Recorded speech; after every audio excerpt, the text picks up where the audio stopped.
सूरजपुर नामक एक छोटा सा गांव था जहां हर तरफ सूखा और गर्मी का कहर था। गर्मी इतनी तेज थी कि आसमान से जैसे अंगारे गिर रहे हों। गांव के लोग मेहनत मशक्कत करके अपना जीवन यापन करते थे, लेकिन इस साल की गर्मी बहुत ही भयंकर थी। नदियां, तालाब और कुएं सभी सूख चुके थे। पानी की किल्लत से गांव के लोग परेशान थे। हर किसी को केवल पानी की ही चिंता थी।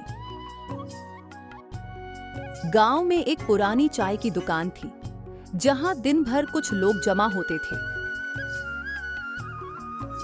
लेकिन इस गर्मी के कारण वहां भी अब कोई नहीं आता था। दुकान के मालिक केशव काका, जिनका चेहरा गर्मी के कारण पसीने से भीग चुका था, अपनी चाय की दुकान में बैठे थे।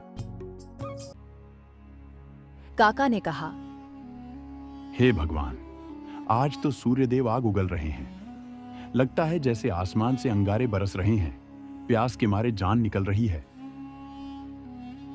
एक मजदूर रामू वहां से गुजर रहा था। उसकी आंखों में जलन और थकान थी। वह काका से बोला, काका, एक गिलास पानी दे दो, बहुत जोर की प्यास लगी है। काका ने पास के घड़े से पानी निकाला और उसे दिया। रामू ने पानी पीते हुए कहा, ये गर्मी का महीना हम गरीबों पर कहर बनकर आता है।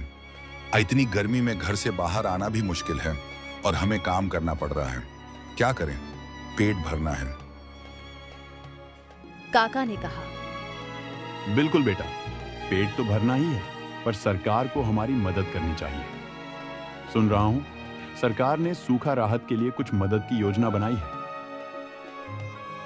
रामू ने कहा, पर सरकार के वादों से कभी कुछ नहीं हुआ। पिछले साल भी यही हुआ था।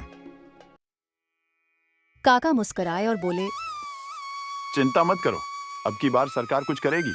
हमें उम्मीद रखनी चाहिए। रामू को अपनी परेशानियां और गर्मी के थपेड़े महसूस हो रहे थे, लेकिन वह हिम्मत नहीं हार रहा था। उसने काका को धन्यवाद कहा और अपने घर की ओर चल पड़ा।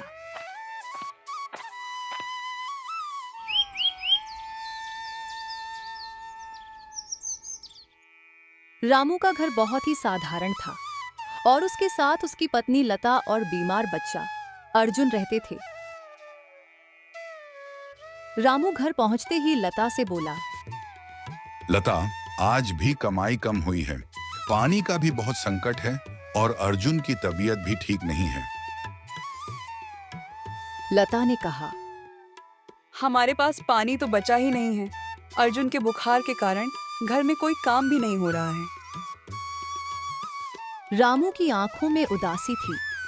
उसकी परेशानी यह थी कि उसे अपने परिवार के लिए कुछ करना था, लेकिन उसके पास कोई साधन नहीं थे।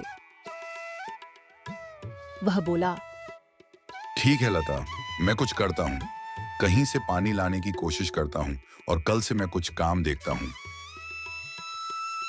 अर्जुन, जो खाट पर सो रहा था, अचानक बोला, पापा, मुझे पानी चाहिए। मेरा गला सूख रहा है। रामू का दिल टूट गया, लेकिन उसकी मजबूरी भी थी। वह अपने बेटे से बोला, बेटा, थोड़ा सहन कर, मैं अभी पानी लेकर आता हूँ।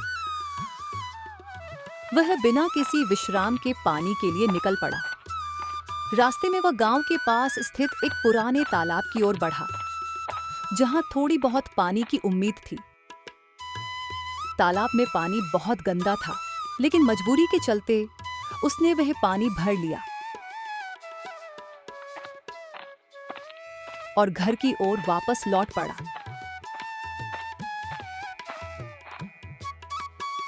तभी उसे गांव के प्रधान महेश यादव मिलते हैं, जो गरीबों की मदद करते रहते थे। महेश ने रामू से पूछा, भाई रामू, कहां से आ रहे हो और तुम्हारे हाथ में ये पानी कैसा? रामू ने उन्हें सारी कहानी सुनाई। महेश ने कहा, रामू, ये पानी बहुत गंदा है। इससे बीमारियां हो सकती हैं। तुम इसे उबाल कर पीना। हम सब मिलकर इस समस्या का समाधान निकालेंगे। रामू ने महेश की बात मानी और पानी उबालकर घर ले आया। उसके बाद सबने वह पानी पिया और अपनी प्यास बुझाई।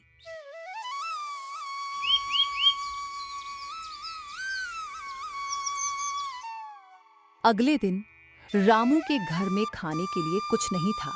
अर्जुन भूख से परेशान था। रामू ने लता से कहा, लता, मुझे लगता है कि अब हमें प्रधान से मदद लेनी पड़ेगी। रामू ने सोचा, मैं प्रधान से मदद मांगने जाऊंगा, भले ही हमें थोड़ी मदद मिल सके।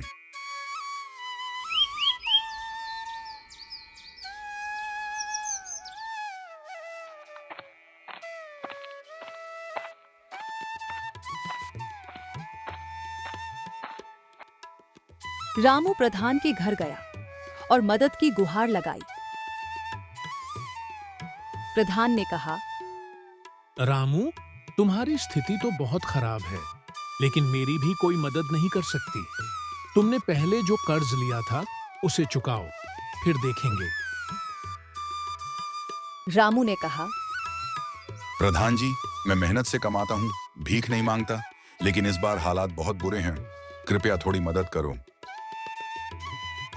प्रधान ने उसे धक्के से बाहर कर दिया और कहा, गरीब हो तो अपनी गरीबी को स्वीकार करो, कुछ नहीं होने वाला है।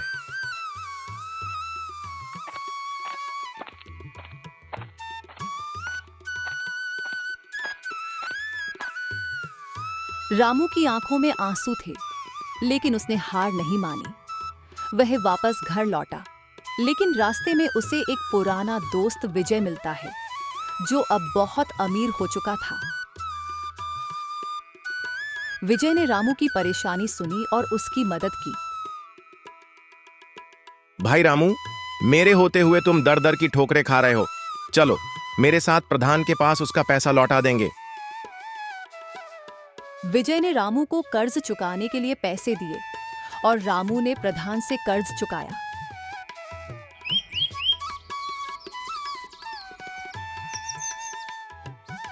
इस बीच गांव में पानी की किल्लत बढ़ चुकी थी और लोग परेशान हो रहे थे। अरे भाई, इतनी गर्मी हो रही है और पानी के नामो निशान नहीं है। लगता है कलयुग का अंत होने वाला है। ठीक कहा तुमने, बिना पानी के तो सब मर जाएंगे। कुछ लोग पानी को महंगे दामों में बेच रहे थे। मास्टर ओम प्रकाश, जो गांव के शिक्षक थे, ने लोगों को एकजुट किया और गांव में विरोध प्रदर्शन किया। उन्होंने प्रशासन से पानी की सस्ती आपूर्ति की मांग की। प्रशासन ने ध्यान दिया और कार्रवाई की। प्रधान महेश यादव और विजय की मदद से गांव में पानी की समस्या का समाधान हुआ। ठाकुर रमेश सिंह, जो पानी को महंगे दामों में बेच रहा था, को गिरफ्तार किया गया और उसे सजा मिली।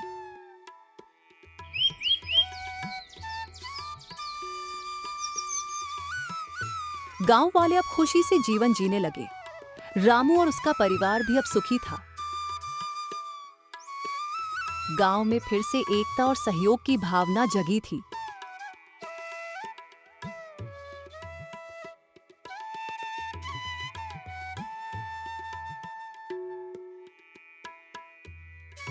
अगर आपको हमारा वीडियो पसंद आया तो वीडियो को एक लाइक कर दो और शेयर कर दो। कमेंट सेक्शन में एक प्यारा सा कमेंट करके चैनल को सब्सक्राइब कर दो और बेल आइकन को ऑल कर दो, ताकि हमारे नए वीडियो की जानकारी तुरंत आपके पास जाए।